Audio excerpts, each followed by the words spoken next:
तो आज हम लोग स्टार्ट करेंगे chapter number 4 of NCERT. This is determinants. ये जो डिटर्मिनेंट्स है ये मैट्रिक्स के बाद ही कराया जाता है एंड इसमें काफ़ी सारी चीज़ें मैट्रिक्स की भी यूज होती है। तो ये चैप्टर करते समय ना आपको बहुत बेसिक सी चीज़ें पता होनी चाहिए। ये जो डिटर्मिनेंट है इसका साइन बहुत अलग है। ये है, अगर मैं ऐसे लिखता हूँ ए और इसके साइड में ऐसे मॉडुलस टाइप सिंबल बना देता हूँ, इसको मॉडुलस बोलेंगे नहीं। इसको कभी ये मत बोलना मॉडुलस ऑफ ए। ये मॉडुलस ऑफ ए नहीं है, ये क्या है? डिटर्मिनेंट ऑफ ए। और अगर मैं ऐसे लिखता हूँ ए दिस, तो ये होता है मैट्रिक्स। मैट्रिक्स है, ध्यान रखना। ये जो डिटर्मिनेंट्स होते हैं ये किसके निकलते हैं? मैट्रिक्स के निकलते हैं। तो डिटर्मिनेंट को अगर कोई बोले आपको कि डिफाइन करो डिटर्मिनेंट होता क्या है, तो ये एक बहुत सिंपल सी चीज है। एक a value associated to a matrix होता है। ऐसा होता है, ध्यान रखना। इसको कैसे डिफाइन करोगे? A number associated to a square matrix। तो स्क्वायर मैट्रिक्स आप लोगों ने मैट्रिक्स में ही पढ़ा हुआ है। स्क्वायर मैट्रिक्स क्या होता है? ऐसे मैट्रिक्स जिसके अंदर rows and columns, number of rows and number of columns दोनों इक्वल हो। मान लो 3 into 3 का होता है, 2 into 2 का भी होता है, 2 x 2 का होता है, 1 x 1 का भी होता है। तो अगर आपको कोई बोला जाएगा कि डिटर्मिनेंट निकालो किसी मैट्रिक्स का, तो एक बात तो क्लियर होनी चाहिए कि वो जो मैट्रिक्स होना चाहिए वो स्क्वायर मैट्रिक्स होना चाहिए। और जब मैंने लिखा है ना value a number associated to a square matrix, मतलब कोई भी एक मैट्रिक्स होता है ना, वो एक मैट्रिक्स तो हो गया एक group of numbers arranged in a proper manner. लेकिन अगर आप उससे रिलेटेड एक नंबर निकालना चाहो परफेक्ट, वो वैल्यू होती है डिटर्मिनेंट। अभी आपको मैं सिखाता हूँ डिटर्मिनेंट निकालते कैसे हैं। तो पहले यहाँ पे आपको एक चीज बता देता हूँ। यहाँ पे हम 3 केसेस लेंगे। जनरली 2 केसेस ज्यादा यूज में आएंगे। केस 1 है आपका ऑर्डर ऑफ मैट्रिक्स 1 x 1 हो अगर। तो अगर मैं आपको बोलूंगा कि एक मैट्रिक्स है ए और ये मैट्रिक्स का ऑर्डर क्या है? 1 x 1। साफ पता चल रहा है, एक ही रो एक ही कॉलम। और आपको बोलेंगे कि इसका डिटर्मिनेंट क्या होगा, तो आप सीधा इसका आंसर लिखोगे वही 2। इसमें कुछ नहीं करना हमें, सीधा डिटर्मिनेंट का आंसर वही सेम एलिमेंट आ जाएगा। ये कौन सा केस है? First case. बहुत रेयरली यूज होता है, क्वेश्चंस भी इसके आते नहीं है। ये भी यूज हो जाता है ये वाला जो मैं करा रहा हूं। अगर ऑर्डर ऑफ मैट्रिक्स होगा 2 x 2, तो इसमें कैसे निकालेंगे इसका देख लो। अगर एक मैट्रिक्स है 2 1 5 4, एक मैट्रिक्स ऐसे दे दिया और आपको बोला जाए इसका डिटर्मिनेंट निकालो, तो आपका काम देखना क्या करना है आपको, इन दोनों को मल्टीप्लाई करना है। 2 into 4 पहले ये वाले मल्टीप्लाई होंगे, इस चीज का ध्यान रखना आप लोगों को। तो 2 into 4 करना है, फिर बीच में सब्ट्रैक्शन का साइन लगाना है, फिर इन दोनों को मल्टीप्लाई करना है। 5 into 1, तो ये आ जाएगा 4 2 8 -5 दैट इज इक्वल्स टू 3। तो ये तरीका हो गया किसका? अगर ऑर्डर 2 के मैट्रिक्स है इसका डिटर्मिनेंट निकालने का तरीका। अब बात आती है, ये इंपॉर्टेंट है, ये काफी यूज होने वाला है। जब आपके पास ऑर्डर ऑफ मैट्रिक्स हो 3 x 3, अगर अब मान लो मैंने आपको ऐसे दे दिया 1 2 3 4 5 6 7 8 9, ये एक मैंने आपको मैट्रिक्स दे दिया और आपको मैंने बोला है कि चलो ए डिटर्मिनेंट निकाल के दिखाओ। तो यहाँ पे सब ध्यान देना, यहाँ पे मैं कैसे निकाल सकता हूँ ये डिटर्मिनेंट। देखो, आप डिटर्मिनेंट की वैल्यू ना किसी भी तरीके से कोई सी भी रो यूज करके निकाल सकते हो, कोई से भी कॉलम यूज करके निकाल सकते हो। पहली बात तो इसको ऐसा लिखा जाएगा, जब डिटर्मिनेंट आता है तो इसका साइन चेंज हो जाएगा, ये वाला बन जाएगा, वर्टिकल लाइंस बन जाएंगी अराउंड दिस मैट्रिक्स। अब क्या करना होता है आपको ना, ये पहले एक एलिमेंट लोगे, ये एलिमेंट लिखा, ओके। देन मल्टीप्लाई करना है इसको। ये देखो, ये जो आपने एलिमेंट लिखा है ना, ध्यान रखना इसके रोज को छोड़ दो और इसके कॉलम्स को छोड़ दो, इसी एलिमेंट के जो बचा है ना उसका डिटर्मिनेंट लिखना है 5 6 8 9। इसके बाद इसी रो में ना दूसरा, देखो इसको मैं रब कर देता हूँ कंफ्यूजन ना हो।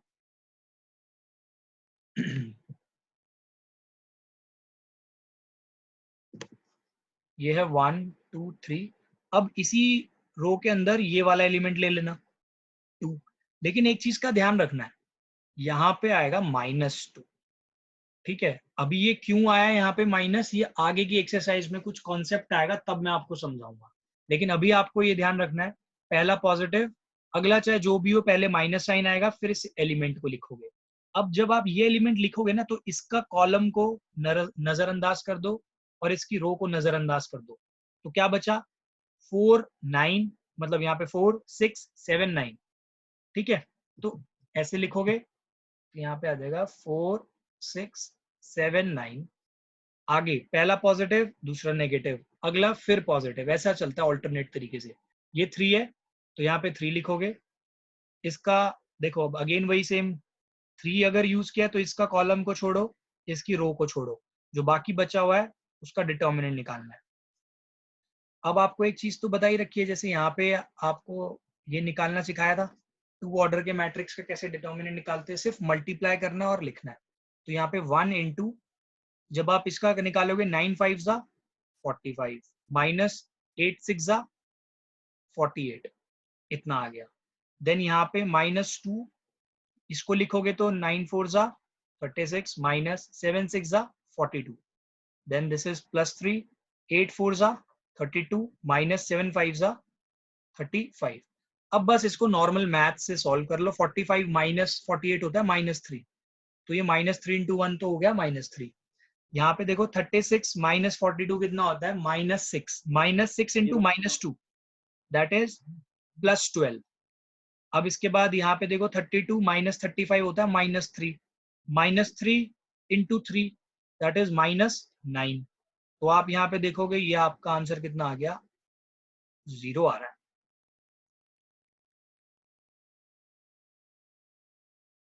अब देखो यही जो हमने किया है, अब इसमें थोड़े से आपको और फैक्ट्स बताता हूँ कि हमने माइनस साइन क्यों लगाया था एक जगह, ऑल्टरनेट तरीके से काम क्यों कर रहे थे।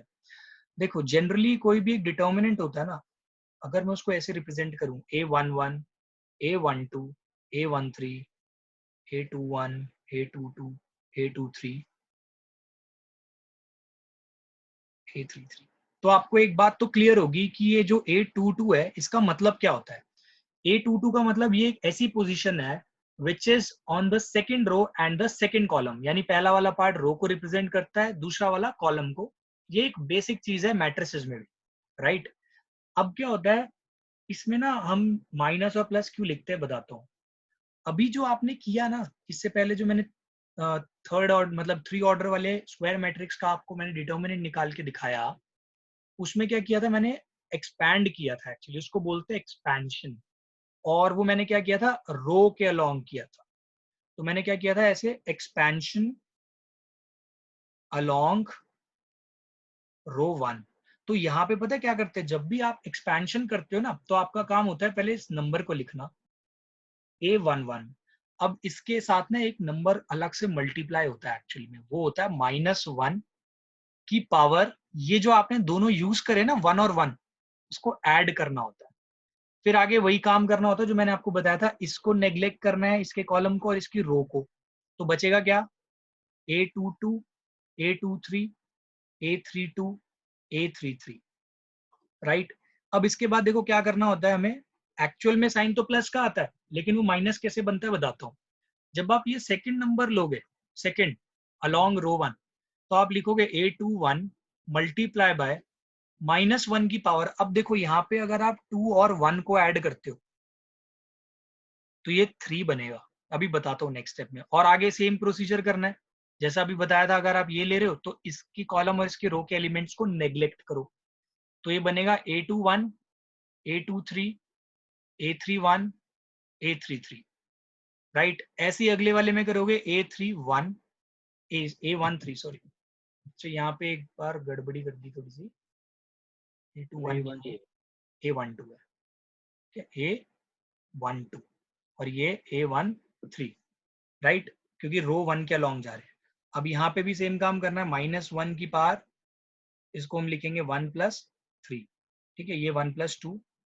अब यहाँ पे आप जब देखोगे तो इसी के रो और कॉलम के एलिमेंट्स को छोड़ो, बाकी सब लिखो, A21, A22, A31, A32। अब देखो यहाँ पे बस क्या हो जाता है, -1 की पावर यहाँ पे आ जाती है इवन, तो ये -1 की पावर अगर इवन आ जाती है तो 1 ही हो जाता है। तो 1 में अगर आप इसको मल्टीप्लाई करोगे तो ये तो एज इट इज रह जाएगा पहला वाला टर्म। यहाँ पे देखो अब -1 की पावर ऑड आ गई तो ये नेगेटिव हो जाता है, तो ये तो एज इट इज लिखा, ये आ जाता है -1 2, फिर ऐसे ही ब्रैकेट के लिखा जाएगा इसके अंदर। फिर यहाँ पे देखोगे -1 की पावर 1+3 दैट इज इवन, तो -1 की पावर अगर इवन हो जाए तो पॉजिटिव आ जाता है। तो ये रीजन है इसका ऐसा होने का कि ऑल्टरनेट क्यों चलता है। अब ये तो चला अलोंग रो 1। आप आप पूछ सकते हो कि सर क्या सिर्फ रो 1 के अलोंग ही कर सकते हैं? नहीं, आपकी मर्जी है, आप रो 2 के अलोंग भी इसको कर सकते हो एक्सपैंड, रो 3 के अलोंग भी कर सकते हो, कॉलम 1 के अलोंग भी कर सकते हो, कॉलम 2 के। ऐसे ही मैं एग्जांपल देता हूं, अगर मैं एक्सपेंशन करता हूं अलोंग रो 2, तो यहाँ पे देखो क्या आएगा, पहले रो 2 का एलिमेंट आएगा दैट इज A21, अगेन -1 की पावर 2+1, और यहाँ पे अब आप ये नेग्लेक्ट कर दोगे और ये नेग्लेक्ट कर दोगे, क्योंकि आपने ये एलिमेंट सेलेक्ट किया ना, तो इसकी रो और इसके कॉलम को नेग्लेक्ट करोगे, जो बचा हुआ है उसको लिखोगे A12, A13, A32, A33। इसके बाद आप क्या करोगे, नेक्स्ट वाला एलिमेंट ले लोगे, नेक्स्ट वाला कौन सा है, A22, बीच में डालोगे प्लस A22 -1 की पावर 2+2। ऐसे ही अब आप जब A22 लोगे तो ये वाली रो और ये वाला कॉलम हटा दो, तो आपके पास क्या बचेगा, आपके पास बचेगा A11, A13, A31, A33। फिर यहाँ पे आप प्लस लगाओ A23 -1 की पावर 2+3, और जब आप इसको भी ऐसे ही लिखोगे, जब आप यहाँ से इसको हटा दोगे तो ये लाइन आपकी बन जाएगी ऐसी, ये वाली हटा दोगे और ये वाली हटा दोगे, तो बचा सिर्फ ये A11, A12, A31, A32। अब आप यहाँ पे नोटिस करोगे ये पहला टर्म नेगेटिव आ रहा है इसका, अगर आप सेकंड रो के अलोंग जा रहे हो तो यहाँ पे ऐसा आएगा नेगेटिव ऑफ A21, पहला टर्म नेगेटिव, फिर दूसरा ये देखो ये पॉजिटिव हो जाएगा, यहाँ पे ऐसे ऑल्टरनेटिव तरीके से चलेगा। फिर यहाँ पे तीसरा देखोगे ये नेगेटिव हो जाएगा, ये 2 3।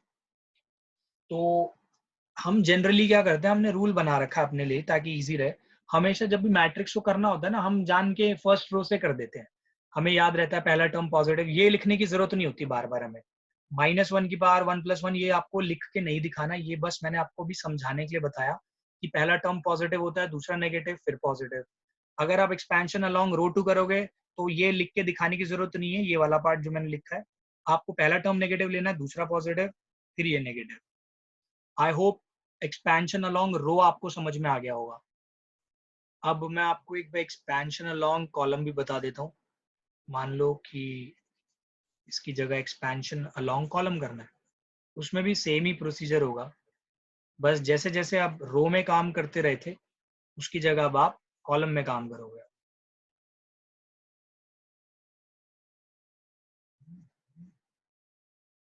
तो यहाँ पे देखो, अगर मैं बोलता हूँ एक्सपेंशन अलोंग कॉलम 1, वो कैसे करेंगे ये बताता हूँ। देखो कॉलम 1 ये है, कॉलम 2 ये है, चलो मैं कॉलम 2 के हिसाब से कर देता हूँ, कोई फर्क नहीं पड़ेगा।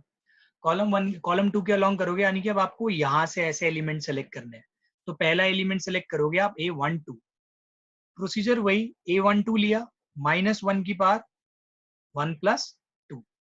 अब ये एलिमेंट और ये एलिमेंट क्रॉस कर दोगे, ये वाला और ये वाला, इसके अलावा जो बचे उसको लिखना है आपको, A21, A23, A31, A33, ध्यान रखना इसको सॉल्व करना आपको मैं पहले ही सिखा चुका हूँ ये कैसे सॉल्व होता है।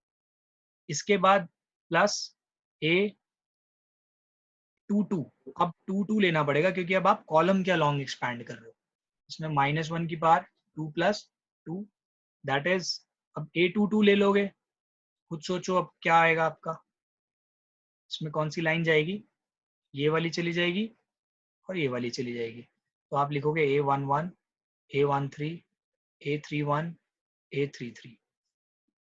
फिर इसके बाद ऐसे ही A32 -1 की पावर 3 + 2 लग जाएगी और इसमें कितना हो जाएगा, A11 आ जाएगा, A13 आ जाएगा, A21 आ जाएगा, A23 आ जाएगा।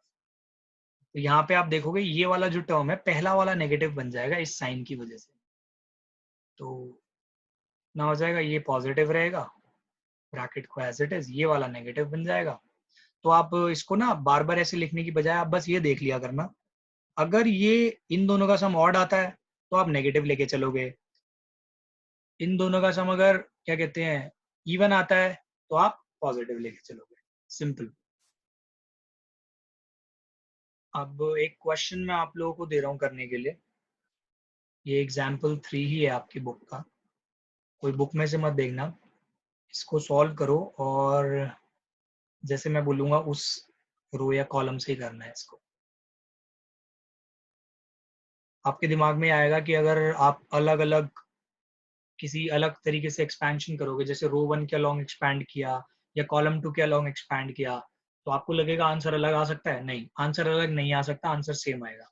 तो ये एक डिटर्मिनेंट है, इसकी वैल्यू मेरे को निकाल के दिखाओ और इसको आपको एक्सपैंड करना है, एक्सपैंड थ्रू रो 2।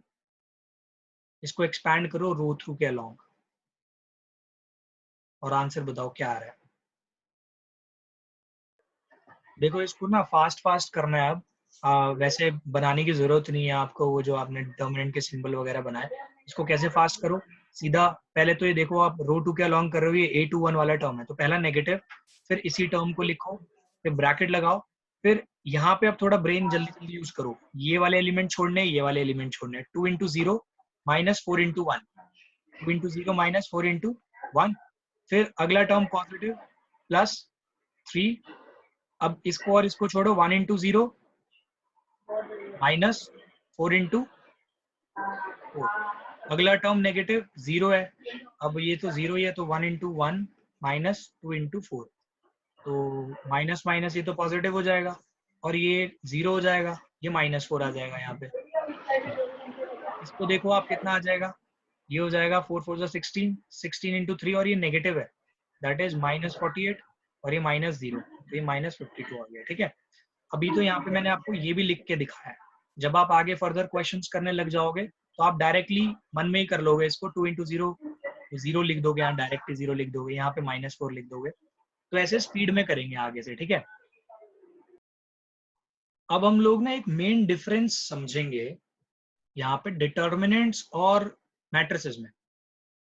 एक मैट्रिक्स जो होता है ना उसमें स्केलर का बता रहा हूँ मैं, मल्टीप्लिकेशन, एक डिफरेंस बता रहा हूँ, मल्टीप्लिकेशन ऑफ अ स्केलर के, कोई भी हो सकता है वो, इन केस ऑफ मैट्रिक्स क्या होता है वो, और इन केस ऑफ डिटर्मिनेंट्स क्या होता है, इन दोनों में फर्क है। देखो अगर मैं यहाँ पे एक मैट्रिक्स लिखता हूँ, ए है एक मैट्रिक्स 1 2 3 4,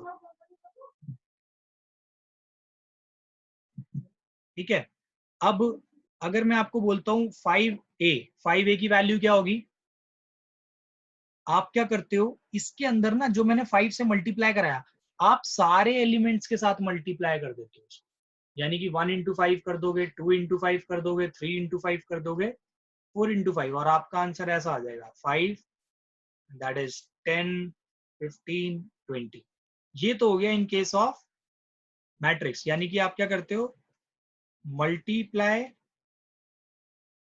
के बाय एवरी एलिमेंट, पूरे के पूरे आप सारे के सारे एलिमेंट से मल्टीप्लाई करते हो। लेकिन यहाँ पे चीज डिफरेंट है, अगर आपको दे दिया जाए मैट्रिक्स की जगह डिटर्मिनेंट, और डिटर्मिनेंट यही है 1 2 3 4, तो पता है अगर आपको बोला जाएगा 5 × a क्या होगा, तो या तो ना अब यहाँ पे आपके हाथ में चॉइस है, या तो आप देखो एक बात ध्यान रखना, ये ना या तो एक रो से मल्टीप्लाई हो सकता है ये, या फिर एक कॉलम से मल्टीप्लाई हो सकता है, और आपकी मर्जी है। जैसे आप इसको ऐसे कर सकते हो 1 इंटू 5, 2 इंटू 5, नीचे नहीं हो सकता फिर ये मल्टीप्लाई। या फिर आप इसको ऐसे कर सकते हो, ऊपर वाले को एज इट इज रहने दो, इसको नीचे से मल्टीप्लाई कर लो बेशक, 3 इंटू 5, 4 इंटू 5। अगर ऐसे भी नहीं, आप इसको कॉलम से भी कर सकते हो। कॉलम से कैसे होगा, 1 इंटू 5, 3 इंटू 5, 2 एंड 4। या फिर दूसरे कॉलम से मल्टीप्लाई कर लो, ये 1 3 ऐसे ही रहेगा, 2 इंटू 5, 4 इंटू 5। ध्यान फिर रखना ऐसे आंसर वेरी नहीं करेगा? नहीं, सब में आंसर सेम आएंगे। ओके, आप बेशक निकाल के देख लो। देखो जब आप इसको ऐसे करोगे तो यहाँ पे वैल्यू देख लो कितनी आएगी, 5 4 20 माइनस 30, दैट इज माइनस 10। जब आप इसकी वैल्यू निकाल लो, यहाँ से देख लो, 5 4 20 minus 5 3 15, 15 into 2 30, minus 30, again minus 10 आ रही है। सबकी देख लोगे आपकी आंसर वेरी नहीं करेगा। तो यहाँ पे एक इंपॉर्टेंट पॉइंट है जानने का कि scalar is multiplied by a single row or a column। तो आपको सिर्फ एक ही रो से मल्टीप्लाई कर सकते हो या एक ही कॉलम से मल्टीप्लाई कर सकते हो। अब बात आती है कॉमन लेने की भी। कॉमन भी लेना हो, अगर मान लो यहाँ से अगर आप देख रहे हो रिवर्स करना हो, तो यहाँ से 5 कॉमन आ रहा है, तो आप एक ही 5 कॉमन ले सकते हो।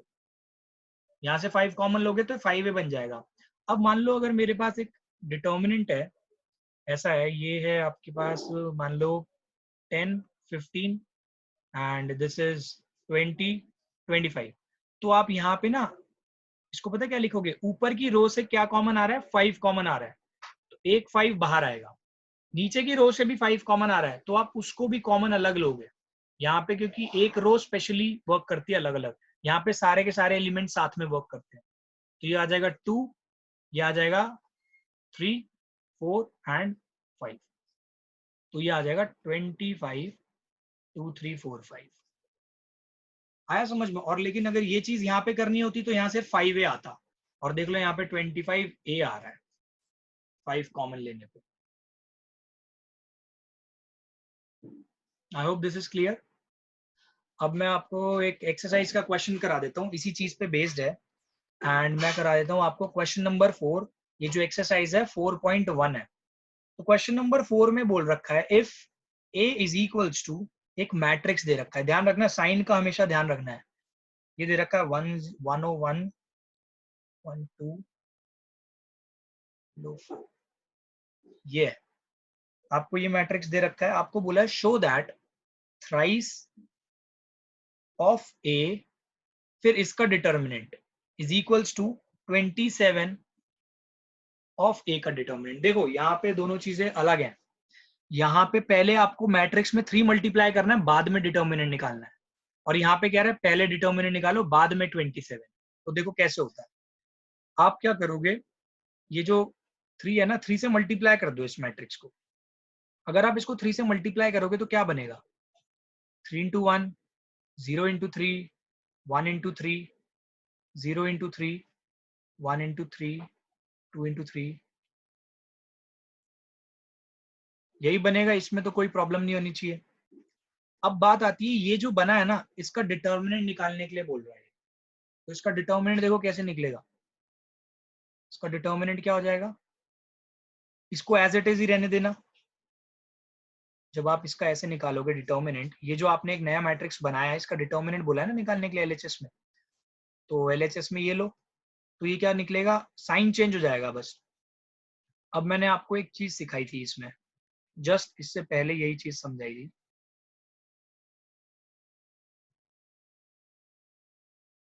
पहली रो से कुछ कॉमन आ रहा है, 3 आ रहा है कॉमन, तो आप 3 लिखोगे। फिर सेकंड रो से भी 3 कॉमन आ रहा है, फिर मल्टीप्लाई 3 कर दो। यहां से भी 3 कॉमन आ रहा है, मल्टीप्लाई 3 कर दो।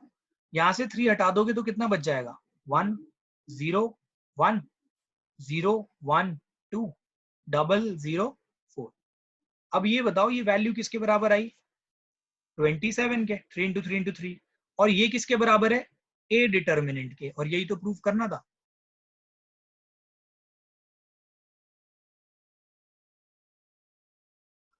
अब देखो इसका ना एक मैं बहुत शॉर्ट फॉर्मूला बना सकता हूं, और वो क्या है देखो, कोई भी अगर एक स्केलर है के, वो मल्टीप्लाई होता है किसी मैट्रिक्स से, और इसका आप निकाल रहे हो डिटर्मिनेंट, तो इसका आंसर हमेशा पता क्या आएगा? के की पावर एन। और यहाँ पे आएगा ये। अब बात आती है एन क्या होता है? यहाँ पे एन होता है order of square matrix. Order of square matrix का मतलब अगर मैं बोलता हूँ 3x3, तो यहाँ पे 3x3 मत लिखना, 3 लिखना है आपको बस। Example, for 3x3 n is equals to 3, for 2x2 n is equals to 2। तो देख सकते हो आप यहाँ पे ये 3x3 का दे रखा है, तो 3x3 है, यहाँ पे k कितना है? 3। तो 3 की पावर 3 करोगे, देखो 27 बन रहा है।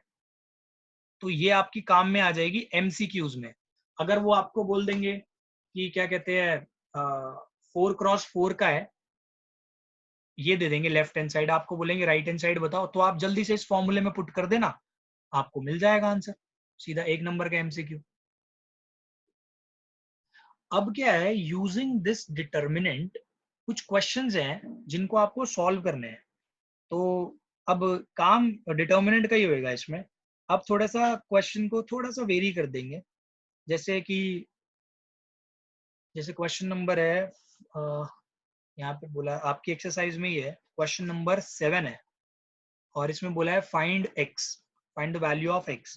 तो देखो, है तो आपका कॉन्सेप्ट किसका? डिटर्मिनेंट का ही कॉन्सेप्ट है। 2 4 5 1 is equals to 2x 4 6 x। तो ये बन जाएगा आपका 2 माइनस 20। इसको जल्दी जल्दी लिख सकते हो, ये इक्वल दे रखा है एक दूसरे से। 4 5 4 जा 20। अब यहाँ पे लिखोगे ये कितना आएगा? 2x स्क्वायर माइनस 6 4 जा 24। अब आप यहाँ से इसको इधर लेके जाओ, 2 minus 20 plus 24 is equal to 2x square. तो यहाँ पे आप देखोगे तो कितना बन जाएगा? 6। ये वाली साइड सॉल्व कर लो, 6 आ गया, 2x स्क्वायर, तो x स्क्वायर आ गया 3, और x की वैल्यू आ गई प्लस माइनस √3। तो देख रहे हो ये डिटर्मिनेंट की एप्लीकेशन हो गई, यानी कि इसके आगे वाला पार्ट आप इजीली सॉल्व कर सकते हो। तो ये आ गया इसका आंसर। अब आप फर्स्ट एक्सरसाइज को खुद करने लायक हो गए हो, पूरी एक्सरसाइज आप इजीली कर सकते हो।